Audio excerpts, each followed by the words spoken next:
ஜென்ரலாக மேனுவல் சோப்பர்னு எடுத்துட்டிங்கனாலே அதில் 2 டைப் இருக்கும், புல் சோப்பர் அண்ட் புஷ் சோப்பர். இந்த புல் சோப்பரில் அந்த கயிறை பிடிச்சி நீங்கள் இழுக்கிறது மூலமாக வெஜிடபிள்ஸ் கட் ஆகும். புஷ் சோப்பரில் நீங்கள் மேலேருந்து ப்ரெஸ் பண்ணுறது மூலமாக வெஜிடபிள்ஸ் கட் ஆகும். இப்போ நீங்கள் புல் சோப்பர் வாங்கலாமா புஷ் சோப்பர் வாங்கலாமான்னு என்ன கேட்டிங்கன்னா, டெஃபினட்டாக புல் சோப்பர் தான் நான் ரெக்கமெண்ட் பண்ணுவேன். ஏன்னா புஷ் சோப்பர் அந்தளவு எஃபெக்டிவாக வெஜிடபிள்ஸை கட் பண்ண மாட்டேங்குது. நீங்கள் அப்படி புல் சோப்பர் வாங்கலான்னு முடிவு பண்ணிட்டீங்கன்னா, கணேஷ் அப்படிங்கிற பிராண்ட் வந்து பார்த்தீங்கன்னா அமேசான், ஃப்ளிப்கார்ட், மீஷோன்னு எல்லா வெப்சைட்லேயுமே உங்களுக்கு அவைலபிளாக இருக்கும்.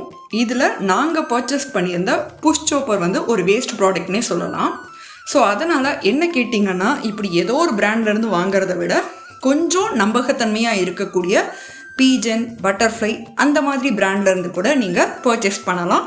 இந்த கணேஷ் பிராண்டுக்கும் அந்த பீஜன், பட்டர்ஃப்ளை பிராண்டுக்கும் ரொம்ப பெரிய ப்ரைஸ் டிஃப்ரென்ஸ் இருக்காது. லைஃப் டைம் வைஸ் பார்த்தீங்கன்னா பீஜனும் பட்டர்ஃப்ளையும் டெஃபினட்டாக கணேஷ் சோப்பரை விட நல்லா உழைக்கும் அப்படிங்கிறது நாங்கள் கணேஷ் சோப்பர் வாங்கி யூஸ் பண்ணதுக்கப்புறம் எடுத்த ஒரு பெரிய டிசிஷன்னு சொல்லலாம். ஸோ நீங்களும் சோப்பர் வாங்குறதா இருந்தால் உங்கள் அமௌண்ட்டை கணேஷில் போட்டோ இல்லை புஷ் சோப்பர்ஸில் போட்டோ வேஸ்ட் பண்ணிடாதீங்க.